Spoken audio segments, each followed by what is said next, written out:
the Green Bay Packers, as we know, come out with the loss, and they lost more than just the game. They lost Micah Parsons for the rest of the season. The old dreaded non-contact injuries, when your knee buckles in a certain way that looks unsightly, usually leaves you with a sense that it's a significant injury. And Ian Rappaport, we put his tweet up here, my colleague from the NFL media group, confirming that it's a torn ACL. Says it's a 9-month recovery at least, which potentially puts him in line to return for next season. But it'll be one of those where we'll see, and he's got to work his way in. But that's next season. This season, October. You're removing for this Green Bay Packers 2025 team. You're removing, according to next gen stats, as you know, and I'm an old gen stat guy, like wins, losses, touchdowns, RBIs, right. Things we can count. Micah Parsons leads the NFL with 83 quarterback pressures. So you're removing the guy who gets quarterbacks to say OS the most. Remember that? Oh, yeah. Remember it was Geno Smith seeing Aaron Donald coming in? Yeah. You heard the mic from his center pick up OS. Poor guy.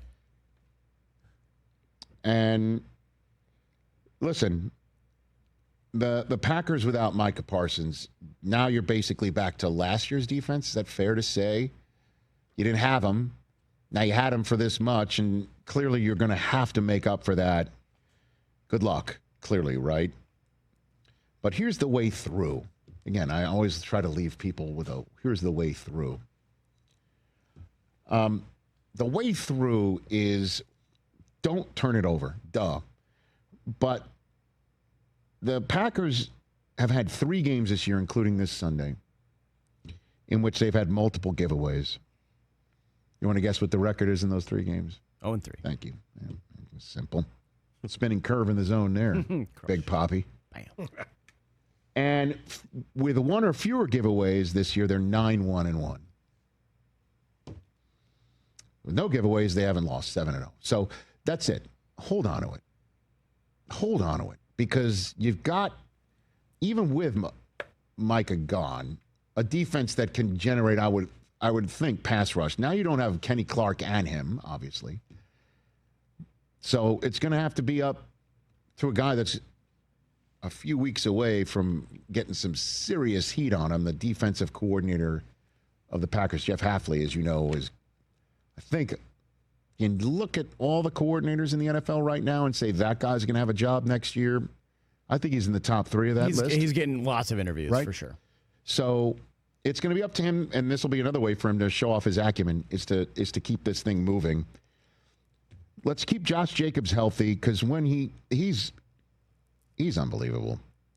Although it was his first, believe it or not, his first career game where he ran one in and caught one. Yeah. And the one he caught for a touchdown was high point. Yeah. Yeah, it was sick. Yeah. And Love had a season worst 2 interceptions, but one of them I can't blame him for. That Pat Surtain pick of the one he targeted Christian Watson might be the interception of the year. Yeah, defensive player of the year stuff. It's the interception of the year of somebody who's used both hands to catch a football. Right. I'll never forget, and it's just, there's not an excuse making for Jordan Love here. When we were interviewing the Broncos prior to Broncos-Jets, a game that I think caused me to lose a few more follicles calling that game, that Pat Surtain showed up on the Zoom and basically said he lamented the lack of action he sees. He feels like some of the games, because they don't target him, they don't throw at him purposefully, he feels like he said he's running track instead of playing football. Just running. Just running. And, hey, Pat, you keep picking balls off like that, you're going to be running a lot more track. Right? Well, I mean, why would you throw at him? Oh, my God, what a pick that was. Never. He takes his side of the field, right, and he puts it on lock like he's part of the jail. It's just like, oh, yeah. Come on. Oh, yeah. Well, I got to watch this pick again. Dude, watch it on repeat. So, and Denver's not an easy place to win, yada, yada, yada, and the Packers could be 6 days away from showing up on Del Tufo's Fox and sweeping the Bears. Now, their problem is that infernal tie against Dallas. Because of that tie, the tie break they would have by sweeping the Bears is null and void, essentially. Because if they beat the Bears, they would just be a half game in front of them. And Green Bay, after visiting Soldier Field, where, man, are the Bears fans going to be in full froth for that one. Green Bay ends up, as you could see, hosting Baltimore, and then they visit Minnesota, which, if 9 shows up, may not be the type of game that we thought it would be a few weeks ago. So good news for them is that I think the Bears have a tougher stretch after playing the Packers this week. The Bears have to go visit San Francisco on a Monday night that, I'll be honest with you, could be, I don't know what that's going to look like. When they visit San Francisco on that Monday night, San Francisco could have a shot at the 1 seed, on a Sunday night.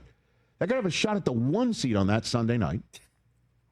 That's no joke, by the way. They could. And the Bears could have a shot at the 1 seed on that Sunday night, or a shot at maybe clinching the division, or needing it to stay out of a wild card spot with the Lions coming into their house to potentially sweep them, and they would have potentially the same record as the Bears. And they could eliminate the Bears from playoff contention if the Packers keep winning and the Niners beat the Bears. I mean, this thing could go any which way. But loose. Did you like that one? Hey. Yeah, good movie. Oh, it could go any which way and loose. Yeah. Obviously without the orangutan. Right turn, Clyde. And Clint Eastwood. Hey, you made it all the way to the end. Thanks for that. Check us out every single day streaming live on Disney Plus and the ESPN app 12 to 3 Eastern.